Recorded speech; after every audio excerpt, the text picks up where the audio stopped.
ጌታ ሆይ ይሄው ቃል አለኝ፣ ፕሮሚስ አለኝ፣ የሰጠኝ ቃል ይሄ እውነት ነው፣ ታማኝ ነው ብለኸኛል። አንተ ብለኸኝ ነው አሁን እየጠበቅኩ ያለሁትኝ።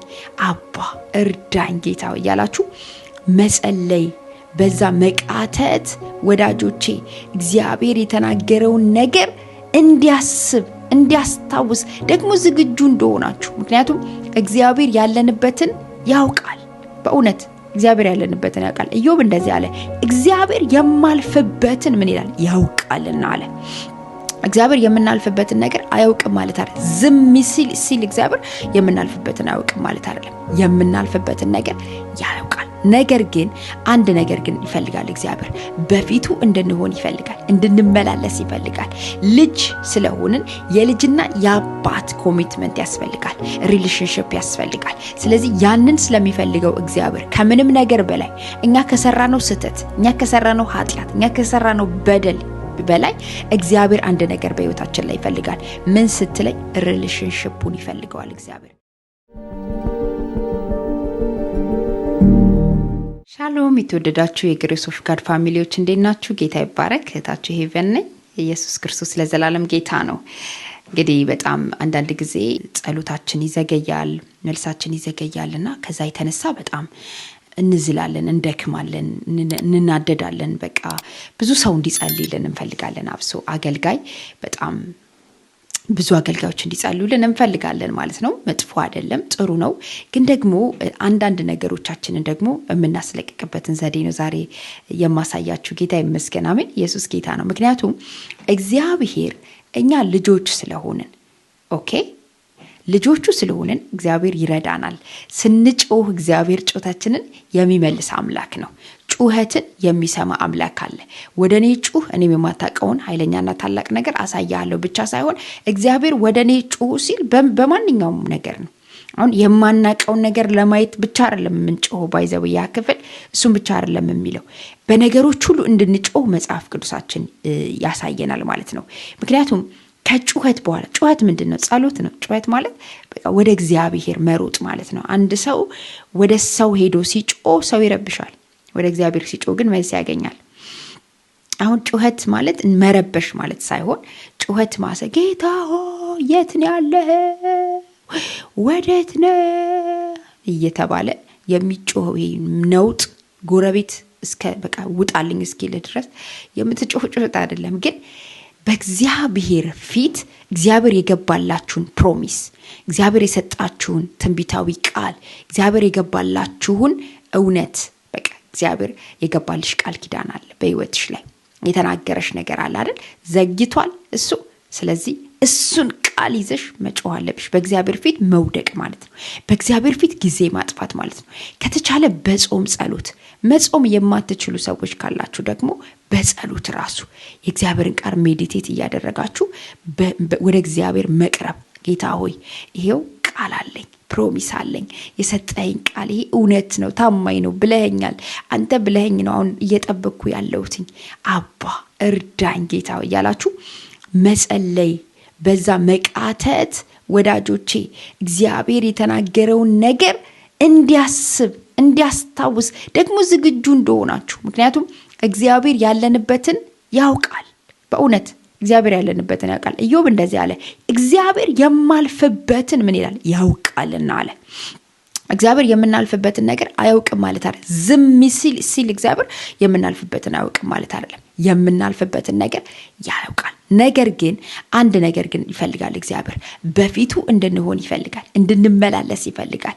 ልጅ ስለሆንን የልጅና የአባት ኮሚትመንት ያስፈልጋል፣ ሪሌሽንሺፕ ያስፈልጋል። ስለዚህ ያንን ስለሚፈልገው እግዚአብሔር ከምንም ነገር በላይ እኛ ከሰራነው ስህተት፣ እኛ ከሰራነው ኃጢአት፣ እኛ ከሰራነው በደል በላይ እግዚአብሔር አንድ ነገር በህይወታችን ላይ ይፈልጋል። ምን ስትለኝ ሪሌሽንሺፑን ይፈልገዋል እግዚአብሔር። አዳም ተሳስቶ ስቶ ከገነት ሲደበቅ አኩኩሉ ከእግዚአብሔር ጋር ለመደበቅ ሲሞክር እግዚአብሔር እኮ መጀመሪያ እኮ ከመብላቱ በፊት እኮ እግዚአብሔር ያውቃል፣ እንደሚበላ ያውቃል። ለዛ ነው እግዚአብሔር ብዙ ነገሮችን ያዘጋጀው። ዓለም ከመፈጠሩ በፊት በክርስቶስ ኢየሱስ መረጠን ይላል አይደል መጽሐፍ ቅዱስ ሲናገር። ስለዚህ እግዚአብሔር ያውቅ ነበር። ነገር ግን እግዚአብሔር መጣ ይላል ወደ አዳም። አያችሁ፣ ብዙ ጊዜ እግዚአብሔርን በድለን እግዚአብሔርን ሳንታዘዘው ራሳችንን የምንኮበልለው በጣም ያሳዝናል። በጣም ማለት ነው። ኃጢአት ሰርተህ ደግሞ ትርቃለህ። አሁን እግዚአብሔር ኃጢአት ስለሰራህ ወደ እኔ ድርሽ እንዳትል የሚል አምላክ አይደለም። በንስሐ እንድትመለስ ይፈልጋል እግዚአብሔር። በንስሐ ወደ እሱ እንድትቀርብ ይፈልጋል እግዚአብሔር። ይቅርታ እንድትጠይቀው ይፈልጋል። ማለት አንድ አባትና ልጅ ሲጣላ እኮ አባቱን ይቅርታ ከመጠየቅ ይልቅ ጓዙን ምኑን ጥቅልል አድርጎ አባቴን አይኑን ማየት አልፈልግም ብለህ መውጣት ነው የሚቀለው። ያጠፋኸው አንተ ነህ። እንደገና ደግሞ ልትርቅ የምትፈልገው አንተ ነህ። የብዙ ሰዎች ስህተት እሱ ነው። ስለዚህ ምን ያስፈልገዋል? ጩኸት ያስፈልገዋል። ኤኒዌይስ ይሄንን በመሃል አመጣልኝ መንፈስ ቅዱስ እንጂ ምናልባት ለአንድ ሰዎች ይሄ ይጠቅማቸዋል። ወደ እግዚአብሔር እንድትመለሱ እግዚአብሔር እየተናገራችሁ ነው ማለት ነው። ይህን ቪዲዮ የምታዩ ሰዎች ባይዘወይ እውነቴን ነው። በየትኛውም ሁኔታ ውስጥ አመታት ውስጥ ብታዩት ይሄ እውነት ነው፣ የማይቀየር ነው፣ ትክክልም ነው ደግሞና ተመለሱ፣ ወደ እግዚአብሔር በንስሐ ተመለሱ። እግዚአብሔር ስለሚወድ ማለት ኃጢአትን እንጂ ኃጢአተኛን አይጠላም እግዚአብሔር። በጣም የሚገርማችሁ ነገር ብዙ ሰው አይጮህም። ብዙ ሰው ትንቢት አለኝ ይላል፣ ቃል አለኝ እግዚአብሔር ተናግሮኛል ይላል።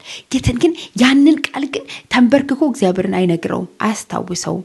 ማለት እየጠበቅከው እንደሆነ ምን ያህል ሬዲ ናችሁ? እግዚአብሔር ዝም ብሎ የሆነ ነገር እንደማይሰጥ ነው የምነግራችሁ። ጸጋ ማለት ነው እግዚአብሔር ለእያንዳንዳችን ጸጋ ሰጥቷል። ለምንድነው ሁሉም ጴንጤ ላይ ጸጋ የማይገለጠው? ለምንድነው ሁሉም ጴንጤ የማያገለግለው አገልጋይ የማይሆነው? ለምንድነው አይኑ የማይከፈተው? የሁሉም ሰው አይን ለምንድነው የማያየው?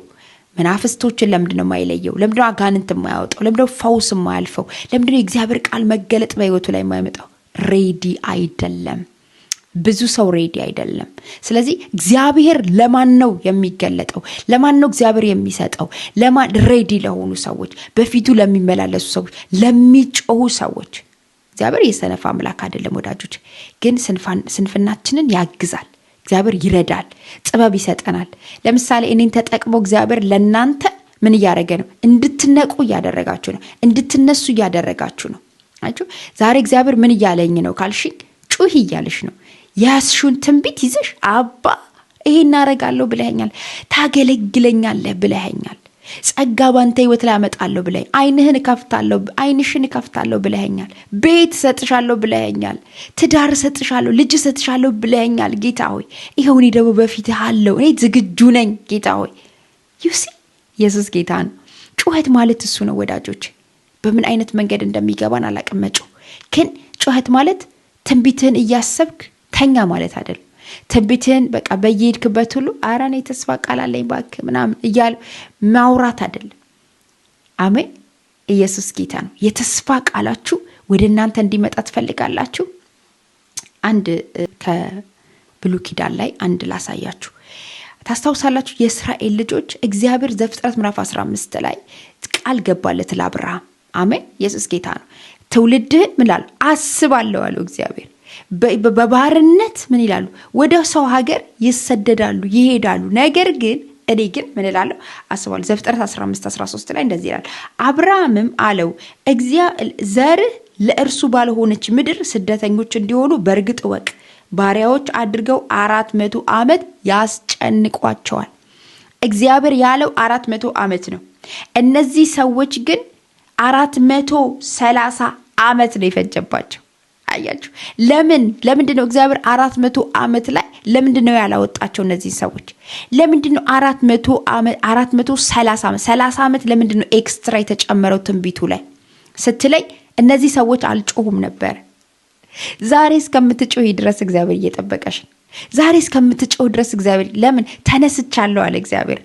ዘጸአት ምዕራፍ 2 ላይ ሄዳችሁ ስታዩ አይደል እግዚአብሔር ወደ ሙሴ መጣና ምን አለው? እኔ ህዝቤን ላድን የህዝቤን ድምጽ ሰምቻለሁ አለ። ጩኸታቸው እኔ ጋር ደርሷል አለ። ጸሎታቸው እኔ ጋር ደርሷል አለ። ዛሬ የሆነ ሰው ጸሎቱ እሱ ጋር ሲደርስ አያለሁ። ኢየሱስ ጌታ ነው። ዛሬ የሆኑ ሰዎች ጸሎታቸው እሱ ጋር ሲደርሱ አያለሁ። ዛሬ ሌሊት ተነስተ ስትጸልይ እግዚአብሔር ጸሎትን ሲሰማ አያለሁ። ኪዳንን እግዚአብሔር እንደገና ሲያስብ አያለሁ። መዝገብ እግዚአብሔር ሲያገላብጥ አያለሁ። ጌታ ይመስገን። አሜን። አስቴር ጌታ ይመስገን። ክብር ለኢየሱስ ይሁን። አስቴር የጾመችው የጸለየችው አብሮ መርዶኪዎስ የጾመው የጸለየው እነሱ የጾም ጸሎት የፋስቲንግ ጸሎት ከእግዚአብሔር ውጪ ለሌላ አለመስገድ፣ ለእግዚአብሔር መሰጠት፣ ትእዛዝ ማክበር፣ ህግ መጠበቅ፣ ኦቢዲየንስ እነሱ ጋር በጣም ይሄ ስላለ እግዚአብሔር ይህንን ሰውዬ ምን አለው አሰበው። ልክ ሃማ እሱን ተንቀጭቅጆ ከመስቀሉ በፊት እግዚአብሔር ሌሊት የንጉሱን ህልም አሳጥቶ ንጉሱን እንቅልፍ አሳጥቶ እግዚአብሔር ምን አደረገ? መርዶኪዎስ እንዲያስበው አደረገ። መዝገቡ እንዲገላበጥለት አደረገው። ስለዚህ ወዳጄ መዝገብሽ እንዲገላበጥ ትፈልጊያለሽ? መዝገብ እንዲገላበጥ ትፈልጋለህ? እንግዲያውስ ተነሳ፣ እንግዲያውስ ተነሽና ጩህ፣ ወደ እግዚአብሔር ጩህ፣ እግዚአብሔር ወደ እናንተ ዘንበል ይላል። እዚህ ይህንን ያደርጋል። ተባረኩ። ጋድ ብለስ ዩ። ሻሎም